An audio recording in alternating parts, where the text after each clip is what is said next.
Thank you very much. And thank you, Elisa, for the kind words. Thanks for the introduction as well. And thank you for the invite. I'm honored to have that invite. It's a pleasure to do this talk, and it's certainly a pleasure to talk about something that I have found interesting. So it's one of the key aspects of my research.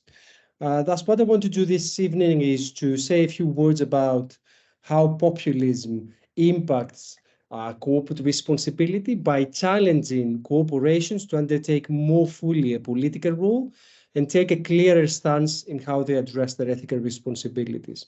I have to clarify, certainly, I don't intend to claim authority when it comes to populism. So, but however, hopefully what I'm going to just say over the next few minutes will be a meaningful description of its content and key characteristics before moving on into discussing how this impacts the private sector. I don't intend to, you mentioned that I have 45 minutes, probably I'm going to need 30 to 40. So we'll have more time to interact and chat about this important phenomenon. So to start with, just say, can I just, yes. So to start with, populism is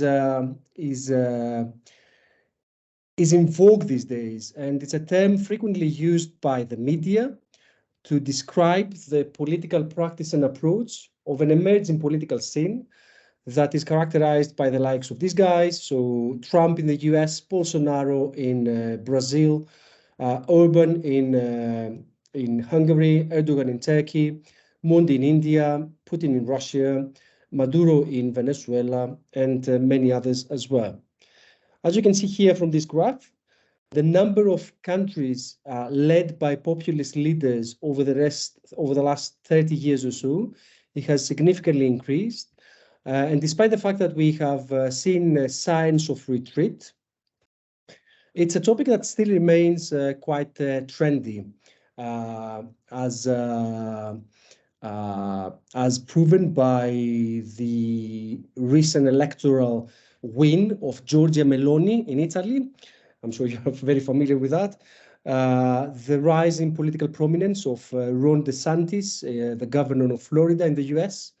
And even by the fact that Trump has managed to gain enough support to declare his intention to run for a second term in the US forthcoming elections. Although with recent developments following his indictment, as of today, that might not be the case, but still shows a significant trend and also shows that populism is still very alive. Thus, the initial signs of retreat, as many have seen with the electoral defeat of Trump and more recently with the electoral defeat of Bolsonaro, might be temporary signs rather than something more permanent. What this graph also shows is that populism, especially post-millennium, has seen a quite dramatic increase, as you can see from here. So post-millennium and then post the financial crisis of 2008. And this is mainly because it has been used as an alternative, meaningful narrative as to the causes of globalization, to the causes of the financial crisis, to the causes of the flux of immigration, and so on and so forth. Despite its widespread use, still, as is the case with many concepts, we haven't got a very clear idea about what populism is. So there is diverse views in terms of its content, with some claiming that it's a political approach, others describing it as a trendy narrative that is frequently used by some politicians, and yet others linking it with ideology. Going back to this last point, I would say that to me, populism is mostly about attitude than ideology. And this is because I believe that overall populism is empty enough to offer a system of ideas and ideals that can form a meaningful basis for economic and political theory and policy. I would say that instead, populism draws on existing ideologies, either from the left or the right wing, and uses them in a way that gives its voters an illusion that is something deep, even deeper than the ideologies it draws on.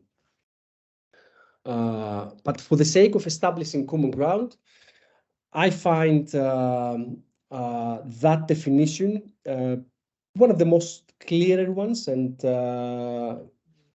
one that just aligns with how I perceive this concept.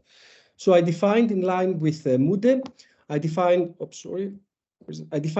populism as a political approach that considers society to be ultimately separated into two homogeneous and antagonistic groups: the pure people versus the corrupt elite, and which argues that politics should be an expression of the general will of the people. Now, if we were to trace populism's roots, we have to go back to the 19th century, when it emerged as a significant economic and as a significant rural community movement with an economic and social focus that aimed at addressing the significant problems the US farmers were facing at the time. So the US farmers, who were organized in the People's Party in the 1890s, they adopted a rhetoric, narrative that is surprisingly similar to the one we see today.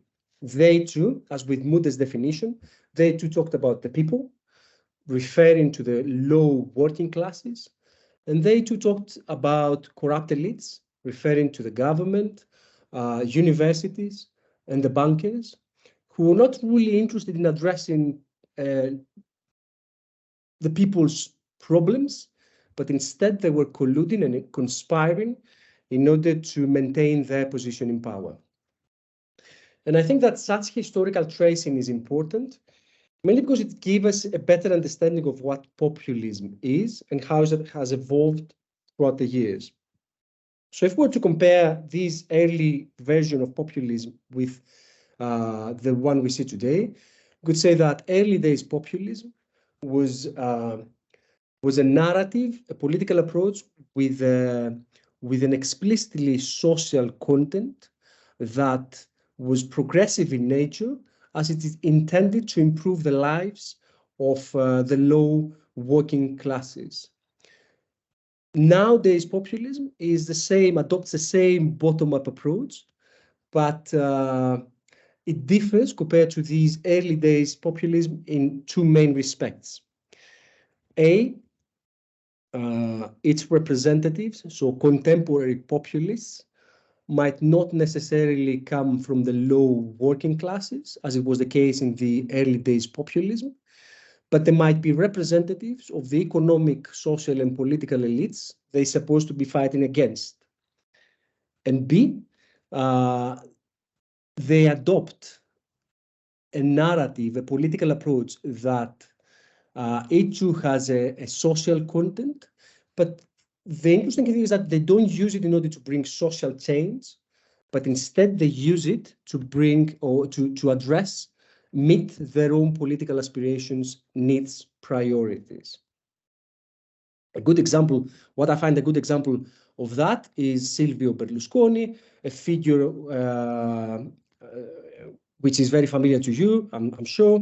So Silvio Berlusconi, long before Trump, adopted that narrative very successfully.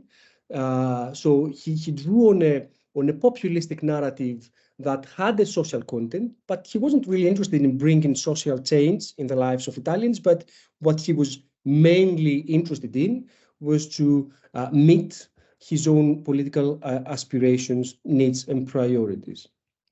And one might say, how is it possible, just to have such an obvious contradiction and yet have in populists just getting away with it? To me, I think they managed to do so mainly because of the fact that they are very capable of simplifying, even downgrading the ideologies they've drawn, as these ideologies, to the people, to the ordinary people, might sound like complex theoretical insights. So them being so capable in simplifying that content, they're able to connect better with the people, and in doing so, they are able to claim that they represent the people. So the first key characteristic of populism, one could say, that is that it claims to represent all the people.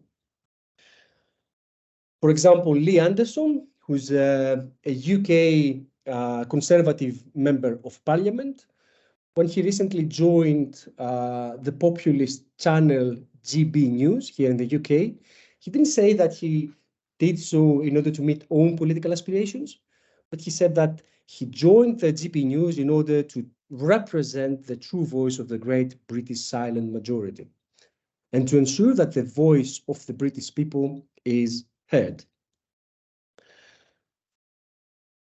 Now, irrespective of the background, populist leaders claim that they represent the people. And as people's representatives, they also claim that they speak for the interests of the hardworking people. And their argument is that the hardworking people has been repeatedly exploited and left out of the economic and social benefits which have been reaped by economic and political elites. And this kind of an anti-establishment narrative is something that is frequently adopted by many populist leaders.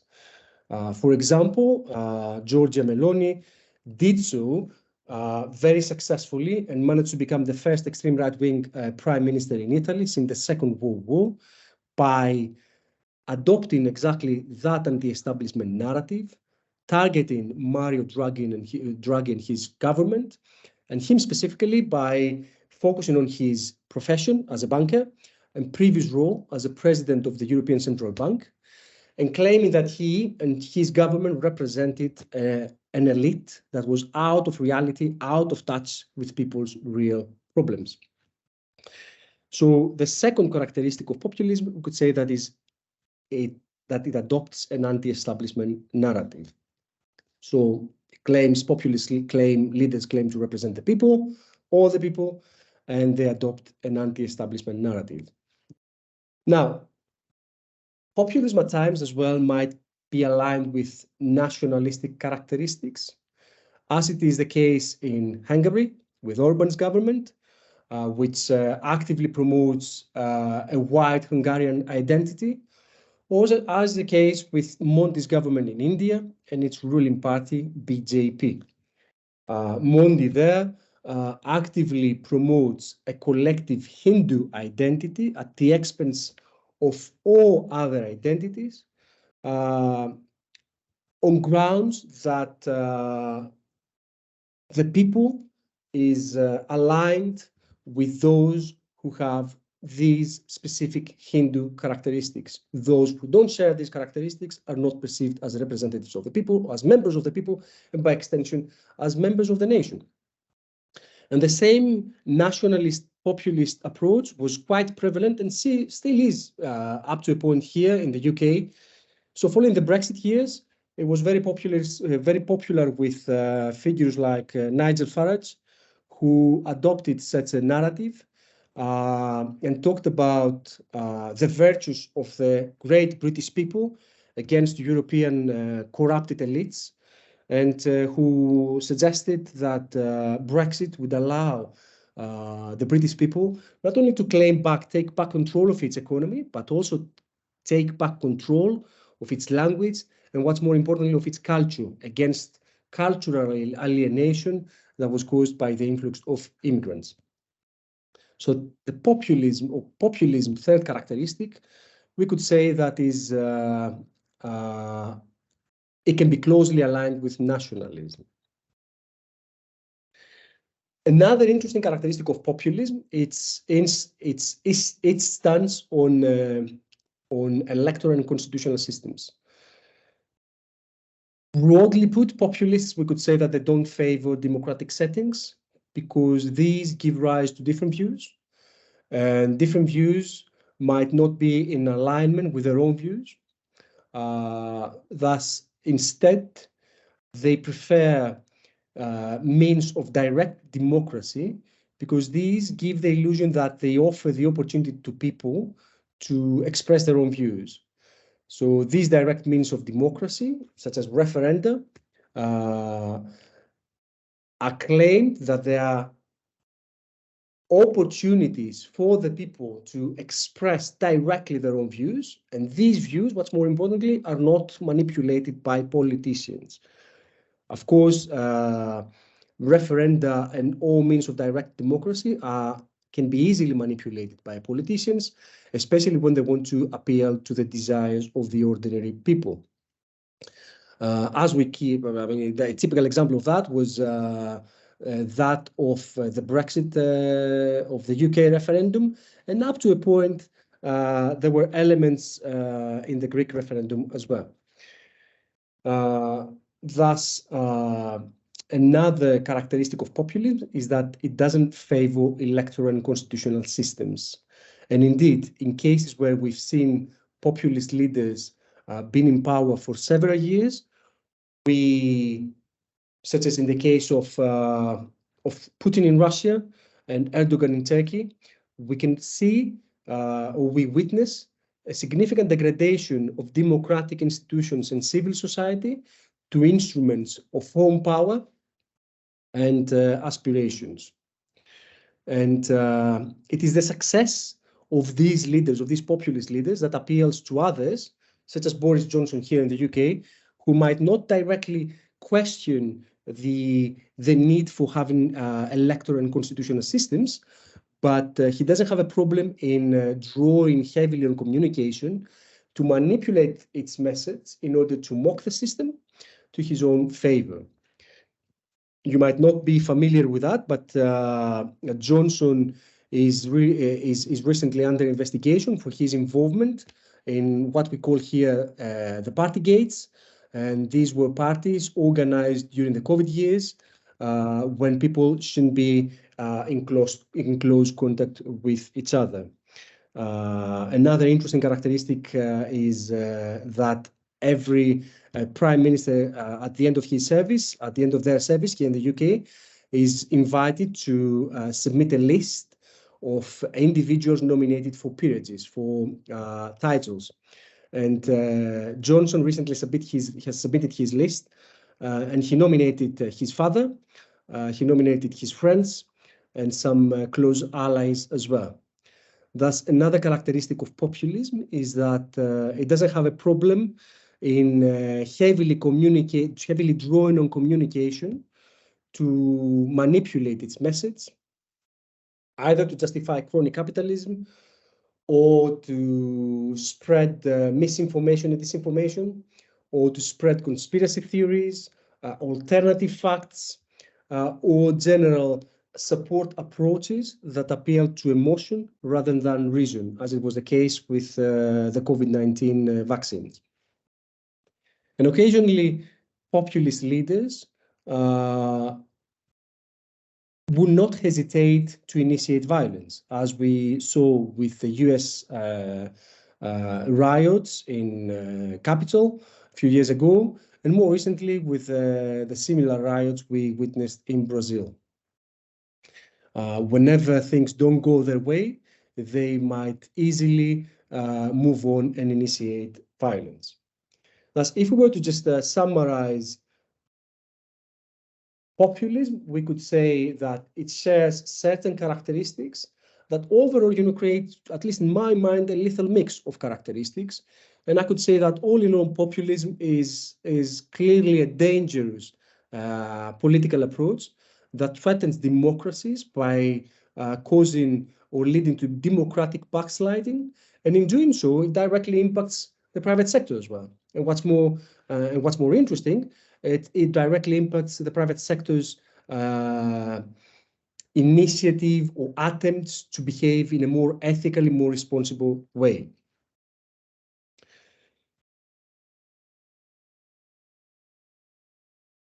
Moving on into the latter, so how does populism then impacts what we call corporate social responsibility? And this fits directly to the title of this talk. We need to just pause for a minute and say, just clarify what CSR is. And this is, as with the case of populism, CSR has been subject to different interpretations. So some link corporate social responsibility with philanthropy, Others link it with impacts directly related to business operations, such as social and environmental impacts. Others link it with issues that are indirectly relevant to businesses, such as the provision of public goods and services. And others, when they approach corporate social responsibility, they are mostly influenced by their academic curiosity rather than by a desire to offer practical clarity to the concept. To me, responsibility suggests or implies the responsibility of one's for their own actions. And building on that, I like simplicity, so I find the European Union's definition on corporate social responsibility probably the clearer one, according to which CSR is the responsibility of businesses for their impacts on society. And these impacts refer to both social and environmental impacts.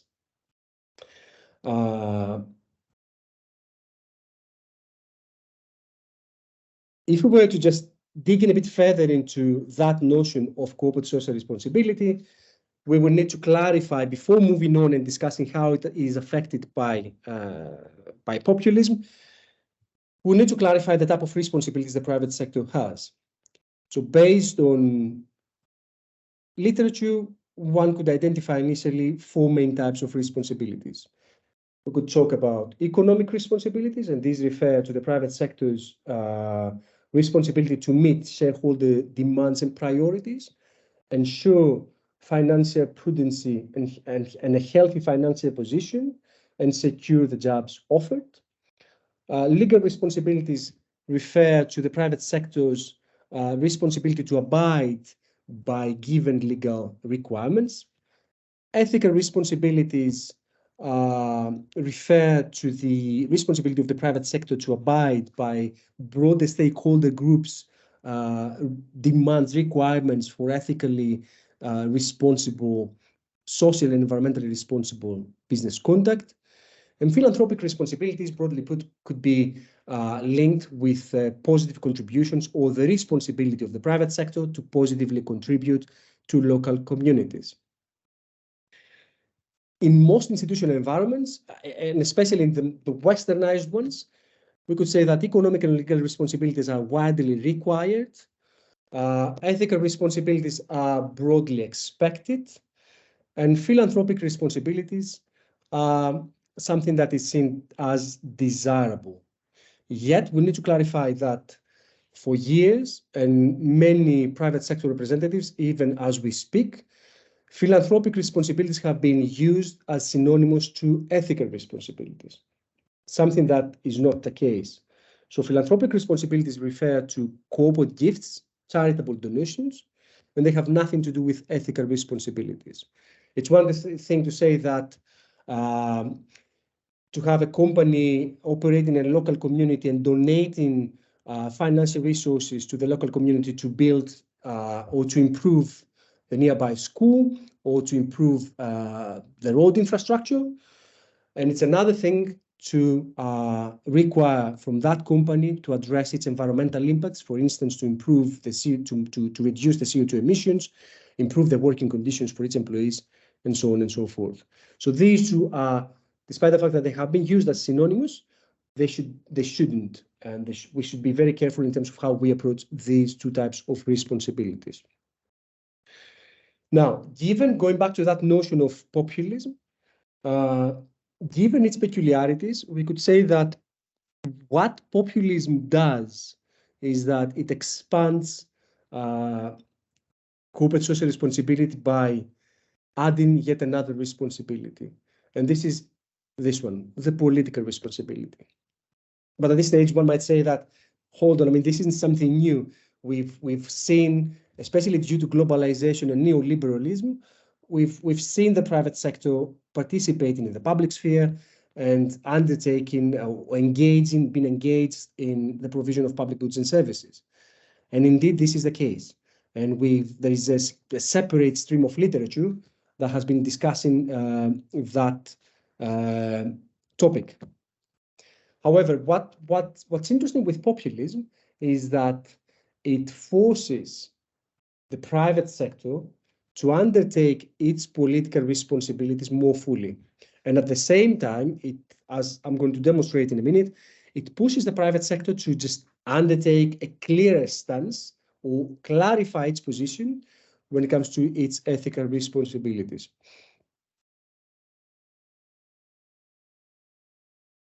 And this is for populism challenges businesses by aligning them and presenting them, portraying them as representatives of corrupted elites.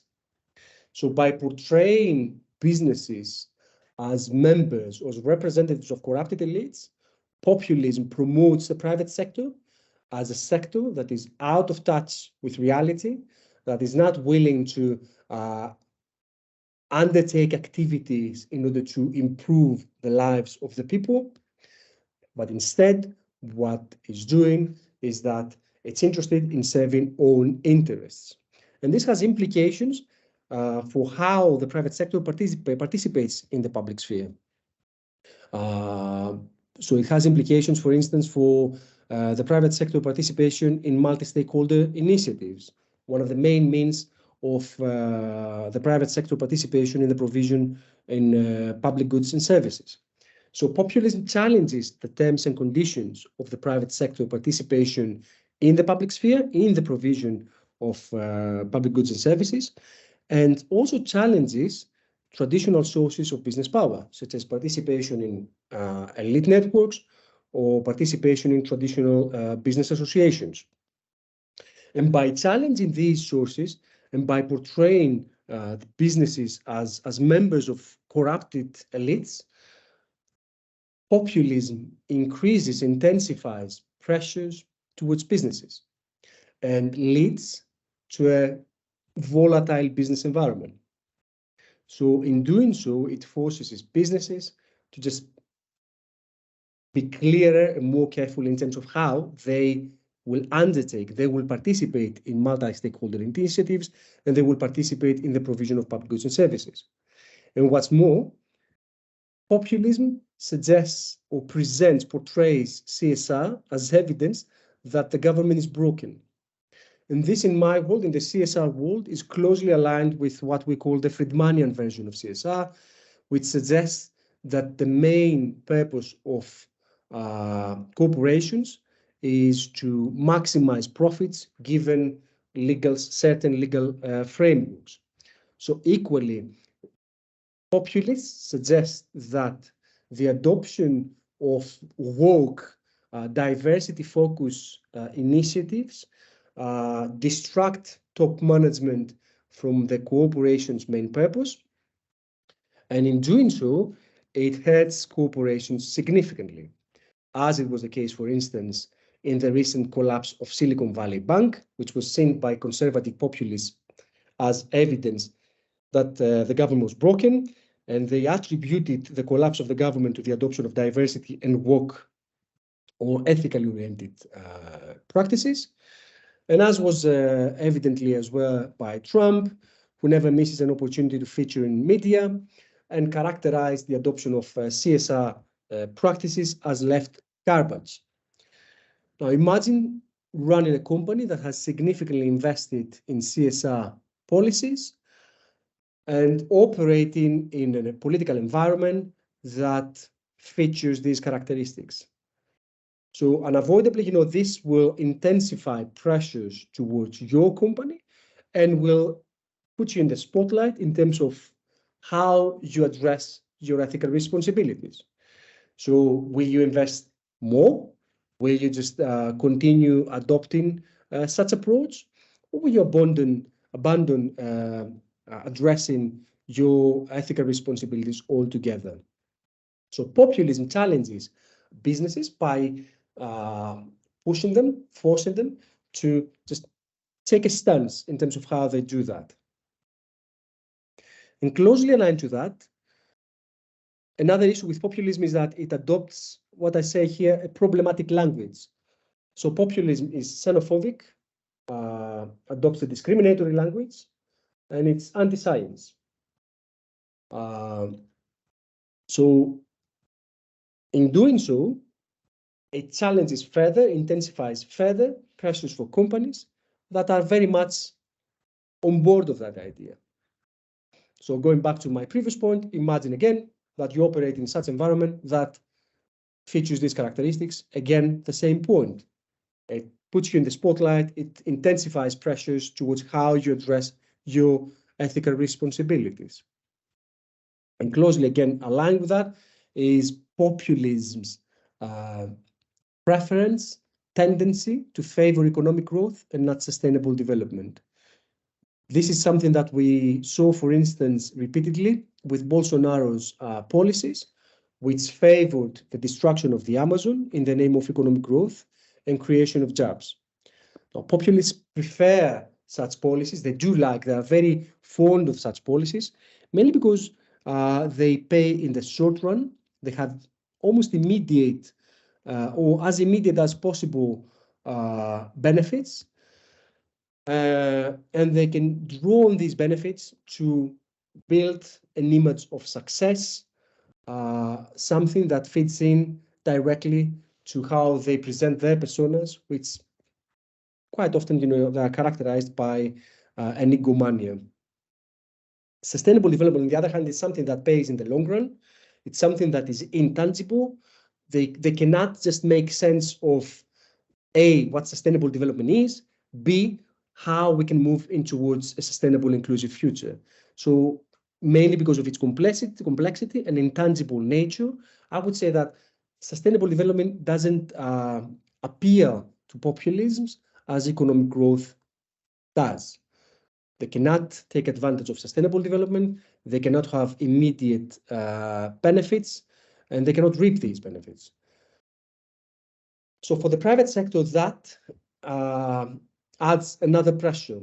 So again, imagine that you have significantly invested in reducing your CO2 emissions in the name of reaching a carbon zero future. So you have invested significantly in towards addressing your environmental impacts. This narrative comes in direct contrast with your investments, forcing companies to choose what is it that they want to do. And then by forcing them to choose what is it that they want to do, it forces them to identify or clarify their normative position. Will they go for addressing that irrespective of the narrative, or will they just in the end recede and go for addressing what is required by the end of the day by most institutional contexts, that is address their economic and legal responsibilities? The answer to the latter, I would say that depends on the political regimes that we can find in different countries. And with two colleagues here from Bath, Zina Alessia and Andy Crane, we have a forthcoming paper that I shared with you on this subject. I don't intend to just take up your time by going deep into how we discuss that paper, but I will briefly, I will cherry pick some of its insights in order to offer answers or give you some insights in terms of how the private sector might react in terms of addressing or whether and how they will address their ethical responsibilities, and in doing so, undertaking a political role. So the argument we make is that in democracies, there is scope for the private sector to stand by its own values, norms, and there is room for flexibility, mainly because democracies are characterized by respect for constitutional electoral systems. They have access to multiple information sources, and in having this access to multiple information sources, populist leaders cannot necessarily manipulate the message. If you remember, populist leaders draw heavily on communication in order to manipulate the message towards their own advantage. So in democracies, they don't have that luxury, or they do have some, but they cannot control fully information sources. And what's more, in democracies, ethical responsibilities are widely expected. In some contexts, some very ambitious scholars might say that they are even required. So in such environments, firms can take a public position, a public stance against populist leaders, should they wish to, without fearing retaliations, as was the case with Twitter, which suspended Trump's account when the latter misused his account and used it in order to spread misinformation, disinformation, and conspiracy theories. So what we saw there was that Twitter claimed that the use of his account, of Trump's account, or Trump used his account in a way that came in direct contradiction with Twitter's values and norms and priorities. And in operating in a democracy, Twitter was able to just suspend his account. Something that, had Twitter been operating, say, in a hybrid political regime, might not have been as clear. So in such regimes, characterized by minimum electoral thresholds, but not characterized by minimal constitutional conditions, and where civil and political rights are restricted and cannot be effectively exercised, and where the message is highly manipulated by populist leaders, the private sector might be forced to rethink its position in terms of how it addresses its ethical responsibilities and whether it claims a political role or not. So in such scenarios, we claim that in such scenarios, firms need to adjust their strategy in line with that of populists. And to demonstrate, let's take this example. So here we see an advertisement of Coca-Cola. I think this is from 4 years ago. So in Hungary, Coca-Cola promoted its LGBTQ plus stance in line with what it called the company's norms and values, by coming up with an ad that featured a gay couple hugging. That attracted the attention of local authorities. The ruling political party Fidesz called for a boycott. There was a fine on behalf of the Hungarian Agency Protection, the Hungarian Consumer Protection Agency. And following that, the local authorities asked Coca-Cola to tone down its message. Initially, Coca-Cola saw that as a threat to how it addresses its ethical responsibilities and how it participates in the public sphere. So it didn't participate, it didn't collaborate with the Hungarian government. But later on, following pressure, it was forced to just adjust its strategy. So from here, we moved to here. So instead of having a clear stance in terms of sexuality, Coca-Cola toned down its approach and came up with one that featured a rainbow-colored bottle, which featured the same message, but there was a significant adjustment of its of how it approached that topic. And by broader extension, we could say that this implies that companies operating in hybrid environments will be forced to just adjust the way they meet their ethical responsibilities and the way they participate in the public sphere. An interesting development there in this example is that recent regulation in Hungary has banned advertisement of LGBTQ plus material to under 18s. So we could say that in highly politicized public arenas, the private sector's ability to stand by its own values, beliefs, and strategy is further contracted. So the private sector might be able to address and undertake a fully political role in democratic settings, but in hybrid settings, that might not be the case. Where in such settings, the private sector needs to, or might need to, adjust how it meets these type of responsibilities. And if the private sector needs to adjust how it meets its private responsibilities in such settings, imagine what happens in authoritarian political regimes. So these regimes do not meet at all electoral thresholds and minimum constitutional conditions. The civil and political rights are restricted. They cannot be effectively exercised, and there is extremely limited access to quality information sources.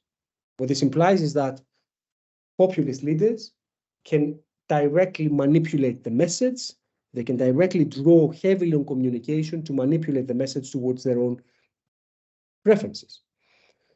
So whoever disagrees with them might be severely punished, as their voice probably won't be heard. So in such environments, firms, we say in our paper that firms that need to comply with populists, that just not only adjust, but need to fully comply with populists.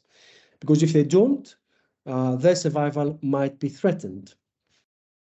As it was the case, for instance, of H&M and Nike, when they questioned the Chinese policy to move Uyghurs from their land and spread them towards labor camps, which were used to supply international brands. So initially, H&M and Nike contested and questioned the working conditions, the practice of the Chinese government at first, and then the working conditions found in these camps. And they attempted to take an ethical stance against the policy of the Chinese government.